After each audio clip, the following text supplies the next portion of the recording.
নমস্কাৰ, মই পলাশ জ্যোতি দাস আপোনালোকক পুনৰ এটা বিষয়ৰ মাজলৈ স্বাগতম জনাইছোঁ। আপোনালোকে গমেই পাইছে আজি আমাৰ আলোচ্য বিষয় হ'ল বিশ্ব পৰিৱেশ দিৱস। প্ৰত্যেক বছৰে ৫ জুন তাৰিখে সমগ্ৰ বিশ্বতে এই বিশ্ব পৰিৱেশ দিৱস পালন কৰা হয়। আমাৰ চাৰিওকাষৰ পৰিৱেশৰ প্ৰতি থকা আমাৰ দায়বদ্ধতা তথা আমাৰ এই পৰিৱেশৰ ওপৰত সজাগতা বৃদ্ধিয়েই এই দিৱসৰ মূল উদ্দেশ্য। বিশ্ব পৰিৱেশ দিৱস 1974 চনত প্ৰথমবাৰৰ বাবে উদযাপন কৰা হৈছিল আৰু ইয়াৰ থিম আছিল অনলি ওৱান আৰ্থ।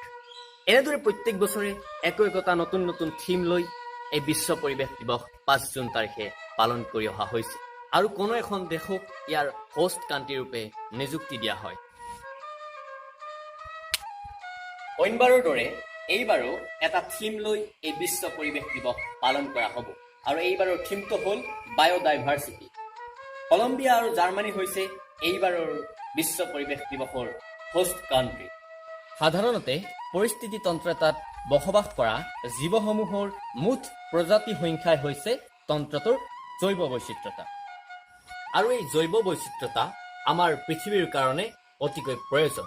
বিশেষকৈ আমাৰ মানৱ প্ৰজাতিৰ কাৰণেও আমাৰ চাৰিওকাষৰ জৈৱ বৈচিত্ৰতা অতিকৈ গুৰুত্বপূৰ্ণ। কিন্তু বিভিন্ন কাৰণত আমাৰ এই জৈৱ বৈচিত্ৰ্য বৰ্তমান ধ্বংসপ্ৰাপ্ত হোৱা দেখা যায় আৰু ই আমাৰ পৃথিৱীৰ কাৰণে বিশেষকৈ মানৱ জাতিৰ কাৰণে কোনোপধ্যেই শুভ লক্ষণ নহয়।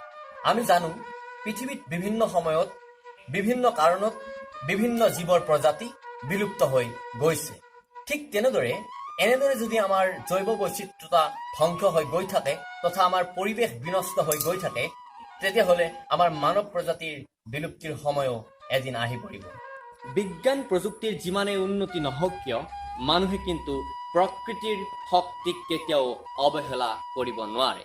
আমি যদি বিজ্ঞান প্ৰযুক্তিৰ বলত প্ৰকৃতিৰ অবাধভাৱে নিধন কৰি গৈ থাকোঁ তেতিয়াহ'লে এই প্ৰকৃতিয়েও আমাৰ মানৱ সভ্যতাক এদিন নিঃশেষ কৰিব আৰু আমাৰ ভৱিষ্যত প্ৰজন্মই আমাৰ এই গছ বনেৰে পৰিপূৰ্ণ সুন্দৰ ধৰণীখন ভৱিষ্যতে কেতিয়াও নাপাব।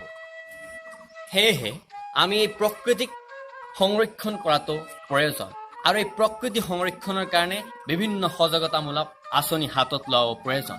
মহাপুৰুষ শ্ৰীমন্ত শংকৰদেৱে তাহানিতেই প্ৰকৃতি সংৰক্ষণৰ কাৰণে বাণী বিলাই ফুৰিছিল। তেখেতে কৈছিল এক বৃক্ষ দশ পুত্ৰ সম আৰু গছ থাকিলেহে মানুহ থাকিব। আমি এইবিলাক বাণী শুনিয়েই আহিছোঁ। সেয়েহে আমাৰ এই সুন্দৰ পৃথিৱীখনক সুন্দৰকৈ ৰাখিবলৈ আমি সংকল্প লোৱা উচিত আৰু আমাৰ চাৰিওকাষৰ প্ৰকৃতি আমাৰ চাৰিওকাষৰ জৈৱ বৈচিত্ৰতাক সংৰক্ষণ কৰি এখন সুন্দৰ সমাজ গঢ়াত আগভাগ লোৱা উচিত। এইখিনি কৈয়ে আজি আমাৰ এই ভিডিঅ' সমাপ্ত কৰিছোঁ। Save nature, save earth and save lives. Thank U.